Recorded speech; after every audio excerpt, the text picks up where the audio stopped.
Welcome to Trending in Education. Mike Palmer here, and I'm very pleased to be joined today by Dr. Bridget Burns, who's the Executive Director of the University Innovation Alliance. She's been doing really fascinating work in that space for a little while. I've been tracking her.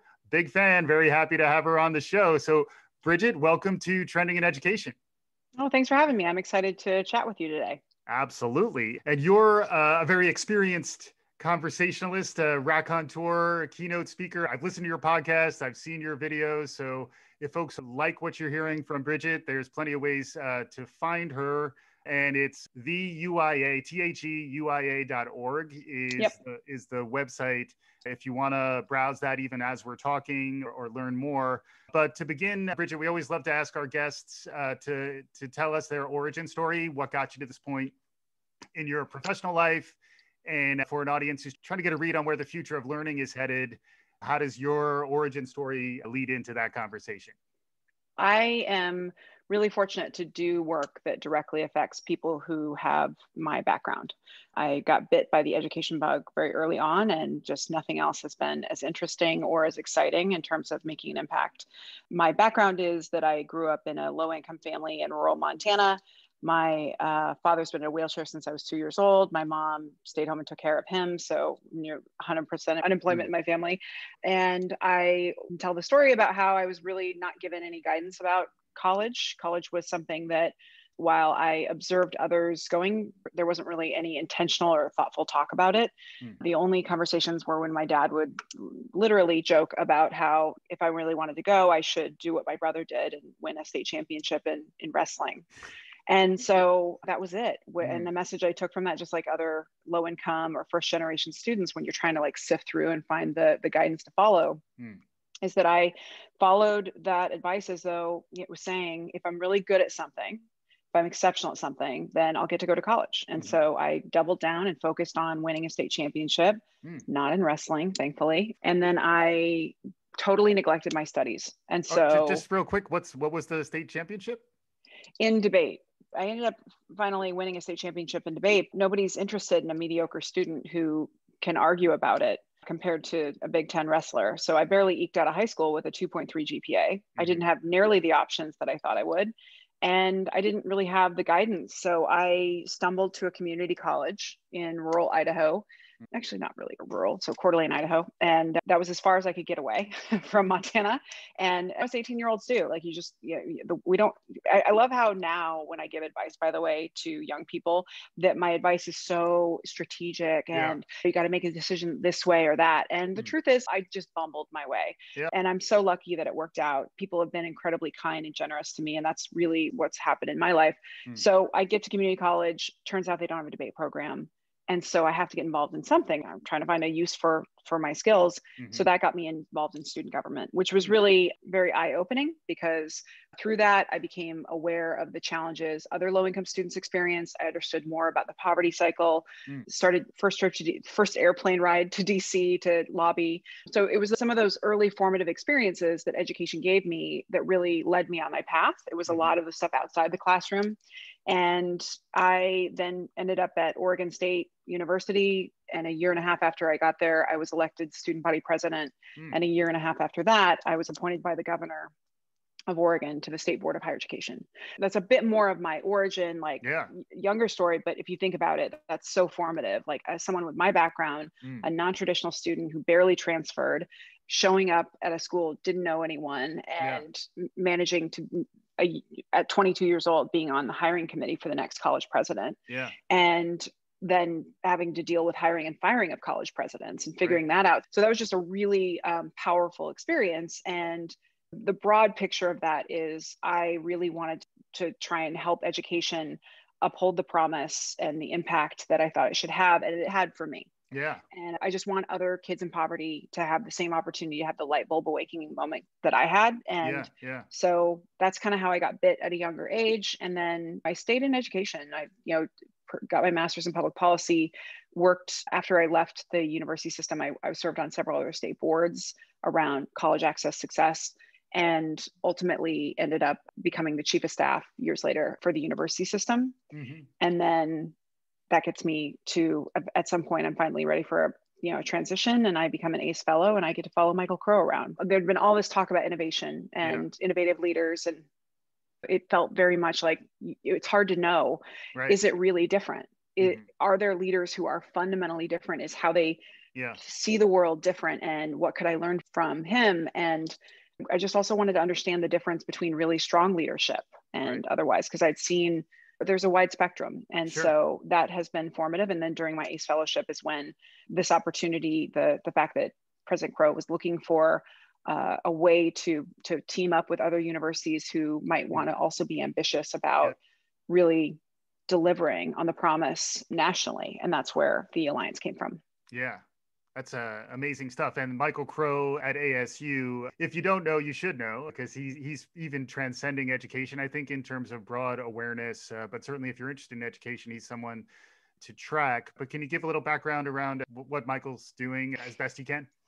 Yeah, President Crow is widely seen as one of the most innovative presidents in the US, but also just generally one of the most innovative individuals out there. He really thinks about scale and about broadening participation, but really stepping up and using technology in a creative way, thinking about the modalities of education, trying to think ahead. One of the things that's really useful to know about Mike is part of his original interest was in science and technology policy. So science policy, like that is his, like way back, that's his jam. So he cares about the future and how we meet the needs of the future. He loves to watch science fiction movies. So think about the kind of person that is really thinking about those things, and that he happens to lead the largest university in the country. And when he first got to ASU, it was not anything like what it is now. He's fundamentally changed it. He deeply cares about students. He deeply cares about education and trying to help it really achieve its full potential in terms of impact. He's someone who I think a lot of people come in and they're like, is he possibly the real deal? Or this is weird. How do you work? Yeah. And I was in that space where I was trying to figure out, is this dude for real? And he was. He is. The thing about Michael Crow is that he is the hardest working person I've ever met. I feel so lazy when I'm around him because you're just like, man, he's been up since 4:30 in the morning, going every 15 minutes until 10 p.m. at night. I used to know that I could always get him on email, and this pre-COVID. I always knew I could get him on email between 11 p.m. and 1 in the morning. That was always my sweet spot, when it would almost be like you could direct message. So he's incredibly hardworking, and he really does ask really creative questions about the future. And he is pretty obsessed with velocity and scale and reimagining things. So the end result is I figured out he was for real. And along the way, I learned a lot about innovation. I learned a lot about change. I learned a lot about power and politics and all the things that I have to watch presidents dance with. He's a prolific leader. And it transcends education and workforce and everything. Interesting stuff. And he's written several books. Yeah, exactly. And then the UIA came out of the success of Arizona State's model and the related success of other similar models. How did that actually come into being? The UIA is a group of 11 college presidents and chancellors united around a shared sense of urgency that we were simply not producing enough college graduates to meet the demands. If you looked at where we were in terms of economic competitiveness, especially in 2013, 2014, and that we were doing a really terrible job when it comes to low income, first gen, and students of color.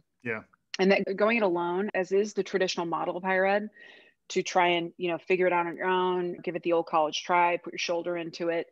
It's just a waste of time, energy, and money. And so these institutions were about really trying to figure out how could we work together to innovate, to scale up, to step up how well we serve students, et cetera.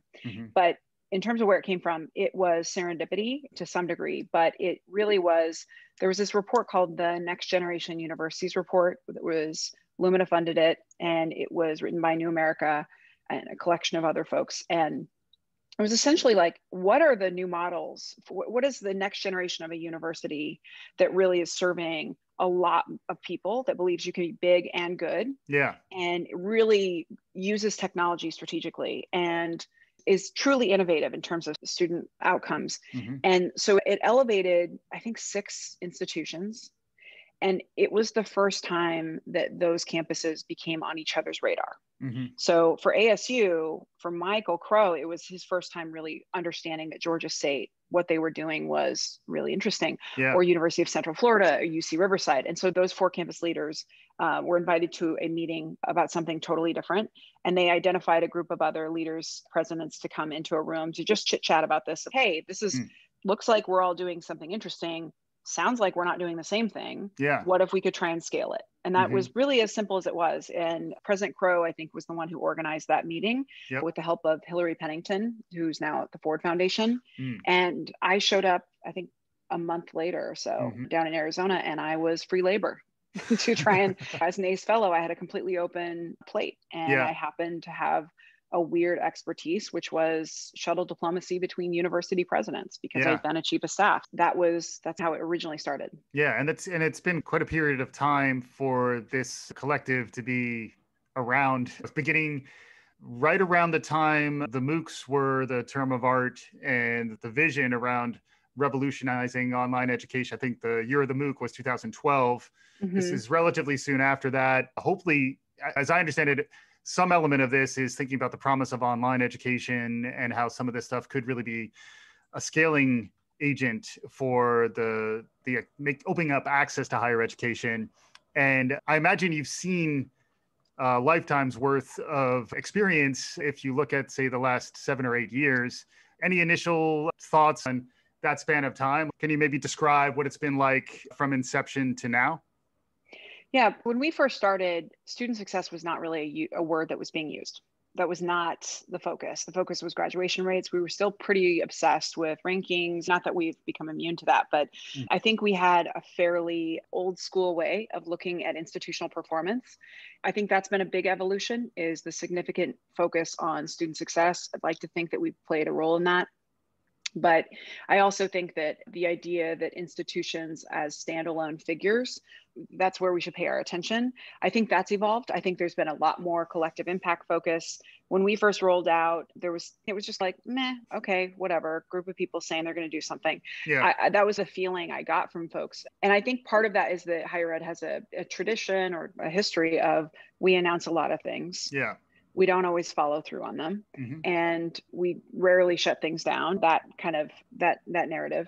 And there was little fanfare at the time, and we have over time really created a bit more of a drumbeat about when universities collaborate, that students win, and that student success should be our focus, that it is about the design of the institution. We actually have to do fundamental transformation of how an institution works, and a lot about broadening participation, that we've been focused on the wrong things for way too long, and it's difficult to make change. And the only way you make change that really lasts is really working together, just because otherwise we see the turnover happen so quickly that institutions' progress recedes quickly over time. So those are just some internal observations, but you asked about online, and it's interesting. That has, up until the last year, that was not a place that I focused, and it was for a very specific reason. This work is about shared challenges and goals that we can only achieve together. I think those are really important framing principles for a collaborative. You shouldn't just throw collaboration at something. It should be, we have a shared mutual problem, or we have something that we can only accomplish if we work together. And for me, competition is a threat to trust. And one place where these campuses, because they're all around the country, the one place they did theoretically compete was online. Like, you could drive into Orlando and see an ASU billboard. And so I didn't want people to hide the ball. I didn't want people to feel like trade secrets would need to be protected or anything.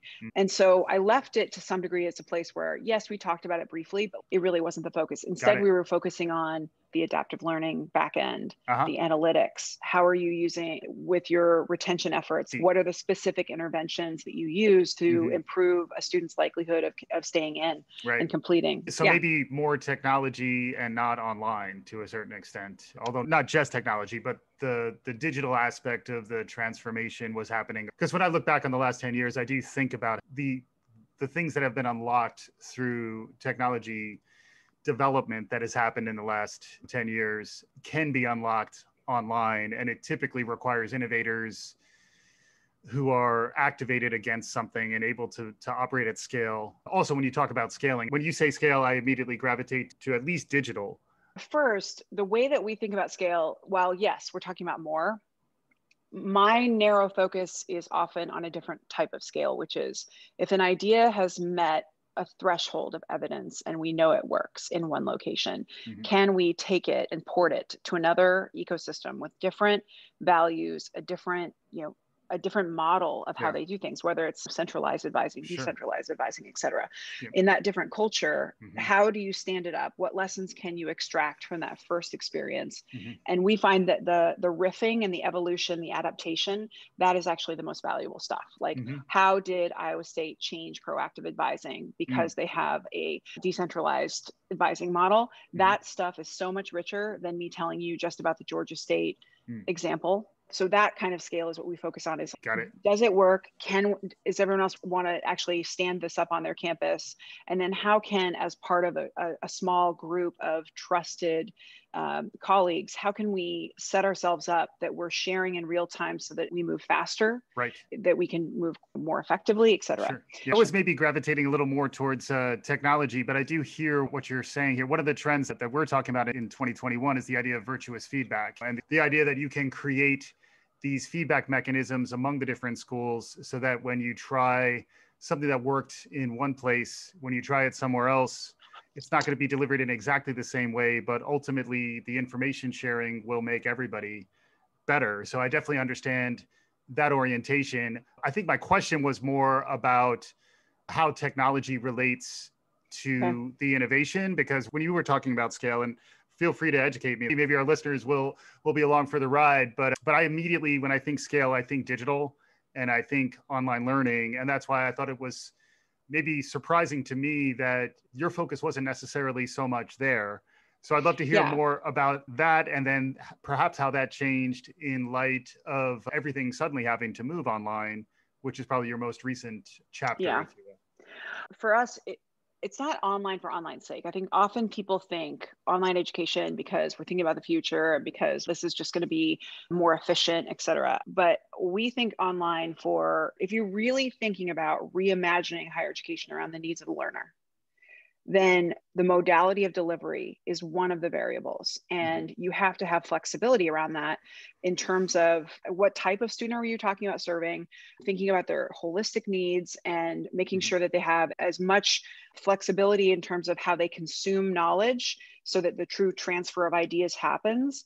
And so I think that a blended model is likely to be the outcome for everyone. And that we've discovered that there were a lot of things that were happening in person that was a waste of energy and it was a waste of time. And we don't actually need you to physically port to a location.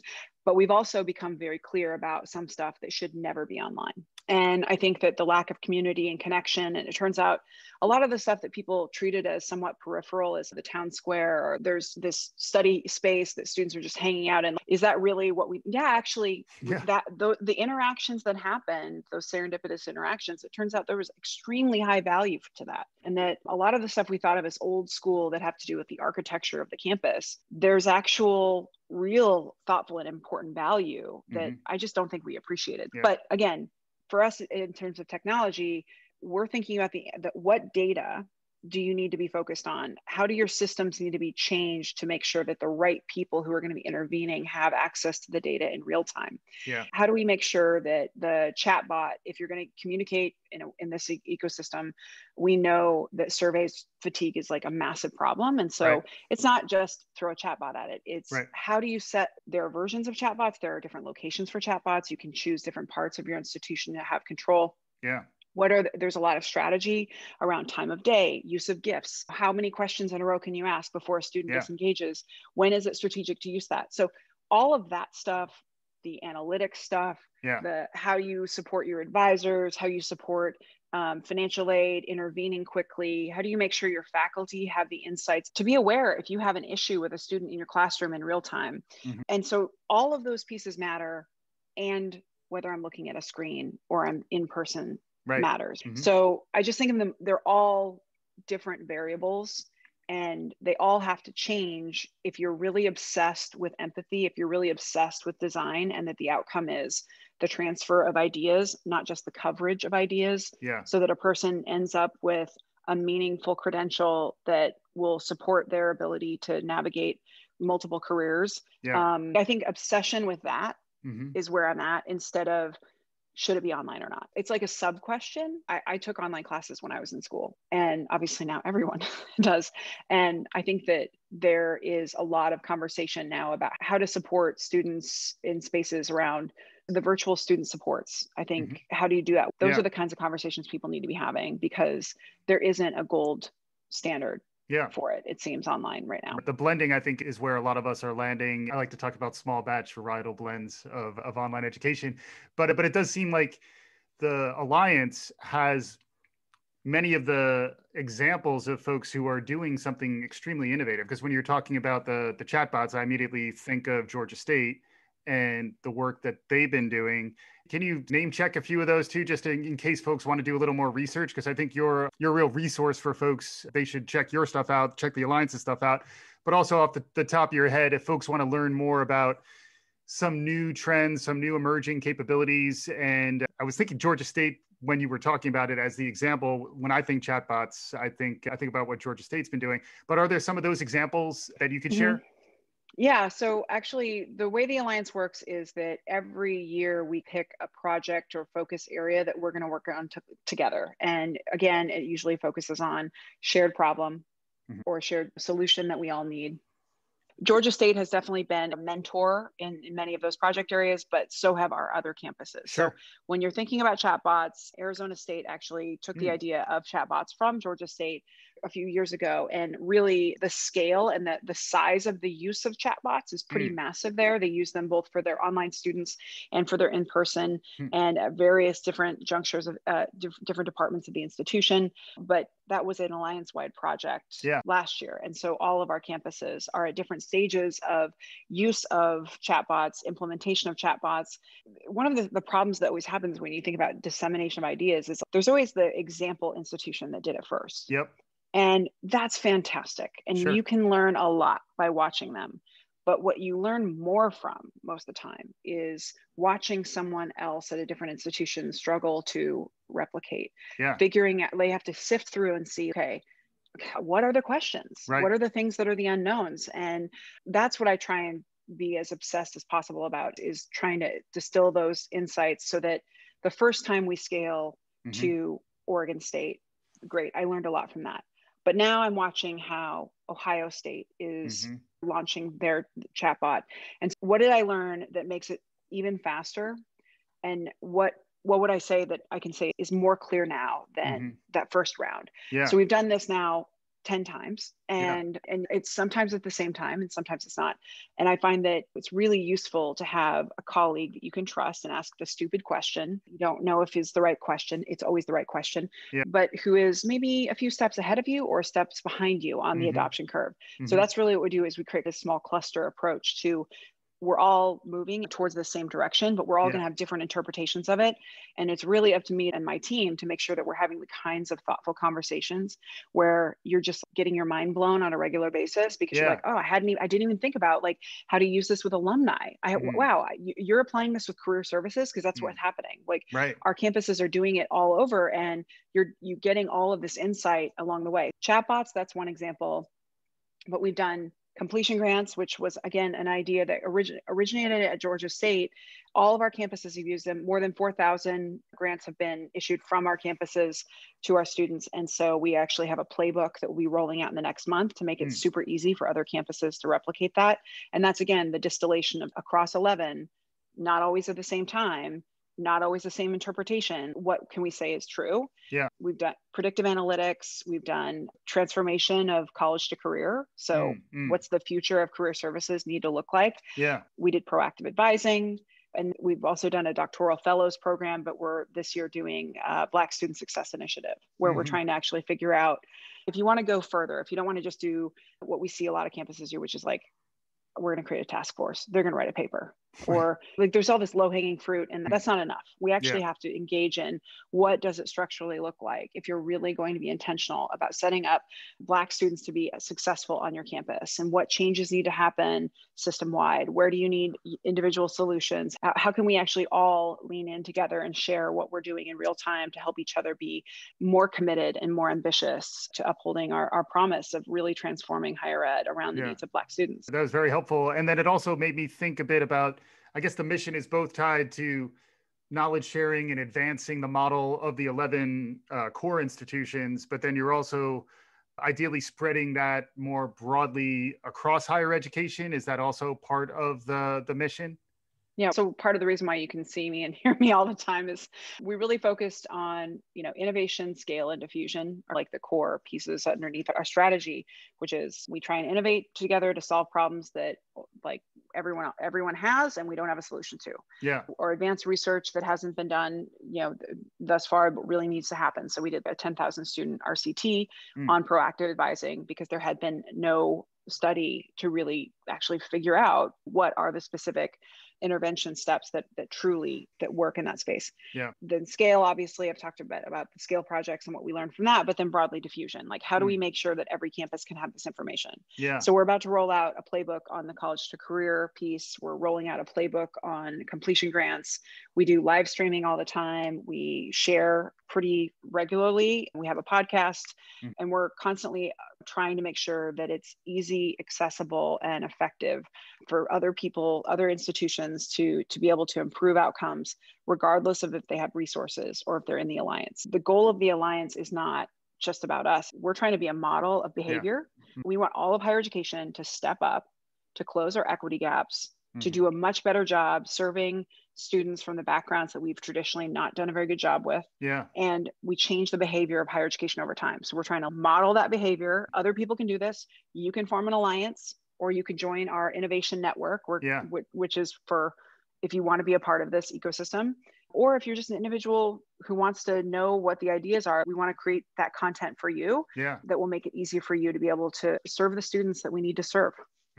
Yeah, fantastic stuff. And we haven't even talked much about the future. That's the other aspect of the conversation that I'd love to get some perspective from you on. If you are looking ahead, it's been such a crazy year. And now it looks like the year 2020 doesn't feel like it's over, or whatever 2021 is. It doesn't feel majorly different from 2020, at least so far. As you look ahead, there's some hope around the vaccine. There's a new administration coming in.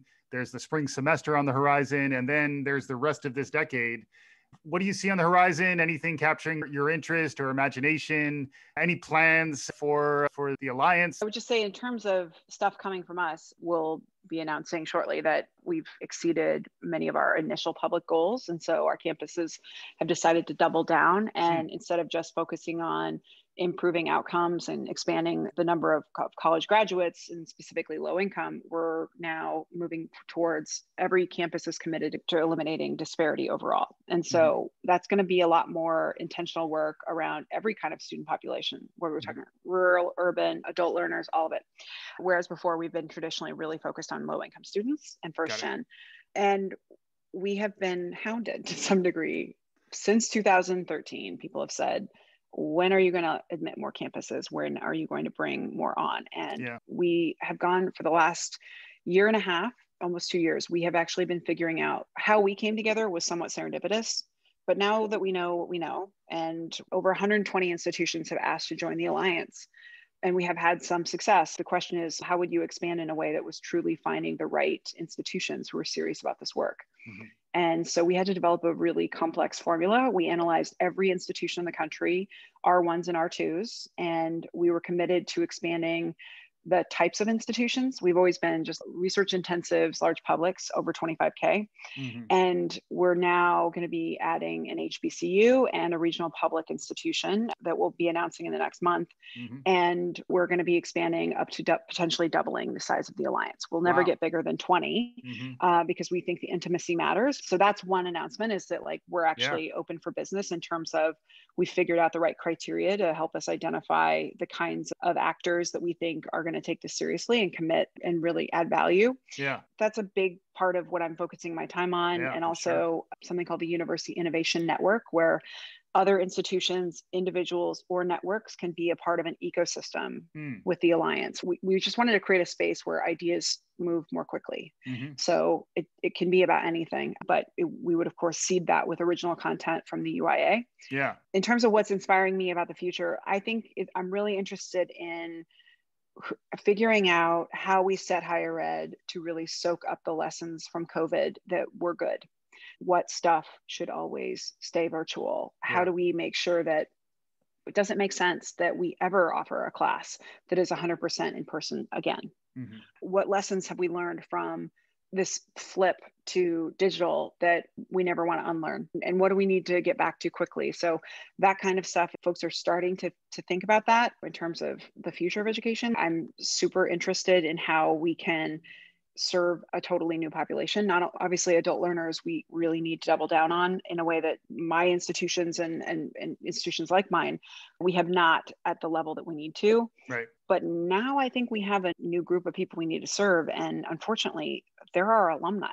Right. Like, we need to figure out how we can help you understand what your skills are as the digital economy changes so quickly. Yeah. And we won't really know how much that change has happened until we get through this. Yeah. But we gave credentials and certificates, and we graduated a lot of people who were working happily, and then they had the world flipped on them. And so the question is, what role can we play to help them retool, reimagine? And I don't believe it's an MBA. Right. I think that the way that we think education needs to be consumed is too big and too slow. And we're going to have to start figuring out how to modularize and create bite-sized offerings that meet people where they are. And so I'm super interested in seeing which institutions are going to be serious about that, not just as a money grab. I see so many online EDDs rolling out, and I'm just like, oh, yeah. That is not what we need right now. What we actually need are, let's meet people where they are. Mm-hmm. So I'm super interested in how over the next year and a half, we soak up these lessons and how we actually shift our work in the direction that I think we always should have. Yeah. That's amazing stuff. Lots to chew on. I recall you mentioning you were intrigued by TikTok as well. So that format, yeah. I love TikTok. I think, thank goodness for TikTok through COVID, right? I learned so much from it. That's what I find really interesting, is how these people are coming up with really creative ways to distill a message and to educate people. The educational part of TikTok is fascinating. And I'm learning about weird stuff I had no idea I was going to learn about, like today, tech valuations and how a company's value is set. Wow. Mortgages and different craft projects, like all these things I didn't know I was interested in that.